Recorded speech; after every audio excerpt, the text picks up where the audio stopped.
नमस्कार दोस्तों, युवा शॉर्ट हैंड में आप सभी का स्वागत है। डिक्टेशन 5 सेकंड बाद स्टार्ट होगी।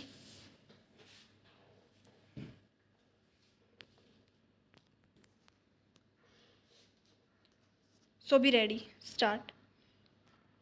सभापति महोदय, हिंदी की संवैधानिक स्थिति के बारे में किसी को स्पष्टीकरण देने की आवश्यकता नहीं है, और यदि है भी तो केवल यही कि संविधान के अनुच्छेद 343 के अनुसार हिंदी संघ की राजभाषा है। विराम। यह राजभाषा का दर्जा उसे संविधान लागू होने के साथ ही 26 जनवरी 1950 को प्राप्त हो गया, और जहाँ तक संसदीय कार्य का सवाल है, संविधान के अनुच्छेद 120 में यह व्यवस्था है कि संसद में हिंदी या अंग्रेजी में कार्य किया जाएगा। विराम। साथ ही यह भी व्यवस्था है कि यदि संसद अन्यथा विधि न बनाए तो संविधान के प्रारंभ से 15 वर्ष की समाप्ति पर तथा 26 जनवरी 1965 से संसद में अंग्रेजी का प्रयोग समाप्त हो जाएगा। विराम। किंतु संसद ने यह अन्यथा विधि बना दी, जिसके फलस्वरूप राजभाषा अधिनियम की धारा 3 ने संसद में अंग्रेजी के प्रयोग को अनिश्चित काल के लिए बढ़ा दिया। विराम। यह किन परिस्थितियों में कैसे हुआ, इस संबंध में यहाँ विस्तार से जाने का न तो अवसर है और न ही इसकी आवश्यकता, क्योंकि संसद सदस्य इससे भली प्रकार परिचित हैं। विराम। पहला, यह स्पष्ट है कि जब तक शासन और प्रशासन दोनों की मानसिक स्थिति साफ नहीं होती और लोग हिंदी को दिल से स्वीकार नहीं करते, तब तक हिंदी को राष्ट्रभाषा या राजभाषा का गौरव नहीं मिल सकता। विराम। हिंदी के द्वारा ही राष्ट्रीयता की भावना जान सकती है। विराम। आज कांग्रेस की पहुंच जो जनता तक है, वह मुख्य रूप से हिंदी भाषा के कारण ही है। विराम। पहले कांग्रेस में अंग्रेजी का ही जोर रहता था तथा अंग्रेजों की वेशभूषा को ही पहना जाता था। विराम। लेकिन अब ऐसा नहीं है। तभी कांग्रेस का नाम घर घर में पहुंच चुका है। विराम।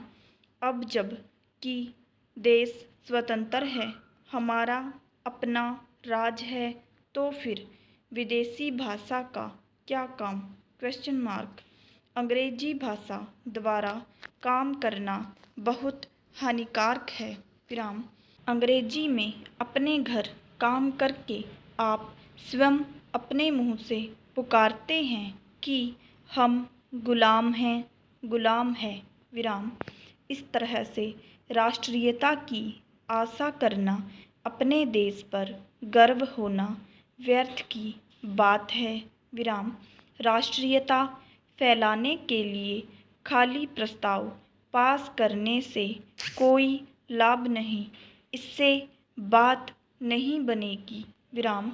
इसके लिए तो हृदय से आवाज़ आनी चाहिए कि हमें अपने राष्ट्र पर, अपनी भाषा पर, अपने देश की वेशभूषा पर गर्व है। विराम। पहला, गांधी जी ने भाषा संबंधी एक टिप्पणी में कहा था, अगर स्वराज्य अंग्रेजी बोलने वाले भारतीयों का और उन्हीं के लिए होने वाला हो तो निसंदेह अंग्रेजी ही राष्ट्रभाषा होगी विराम। लेकिन अगर सब राज्य, करोड़ों गरीब जनता, भूख से पीड़ित जनता, करोड़ों निरक्षरों का, निरक्षर बहनों और दलितों का हो और इन सब के लिए हो तो हिंदी की एकमात्र भाषा हो सकती है विराम। पहरा। गांधी जी का यह वक्तव्य मैंने इसलिए दिया है कि यह स्पष्ट हो कि आज़ादी के बाद आज राष्ट्रभाषा की स्थिति क्या है विराम। संविधान की मर्यादाओं के अनुसार संसद सर्वोपरि है और 70 करोड़ जनता के प्रतिनिधि वहाँ बैठते हैं जो सही मायने में देश की एकता, संवैधानिक प्रभुता और जनतंत्र की आशा आकांक्षा के प्रतीक हैं विराम। पहला। संविधान द्वारा स्वीकृत 15 भाषाओं में से किसी में भी संसद में बोलने का अधिकार किसी भी सदस्य को है और उसके भाषण का हिंदी तथा अंग्रेजी में अनुवाद की व्यवस्था भी साथ साथ की गई है। इस भांति संसद की पहल पर किसी प्रकार की रिपोर्ट, बिल, कागज, टिप्पणी रखी जाएगी तो यह आवश्यक है कि अंग्रेजी के साथ साथ हिंदी में भी उसकी प्रतियां रखनी होंगी, अन्यथा इसे संसदीय कार्य संहिता के प्रतिकूल माना जाएगा विराम। लेकिन ये सारी की सारी बातें केवल एक श्रृंगार साधन मात्र बनकर रह गई हैं विराम।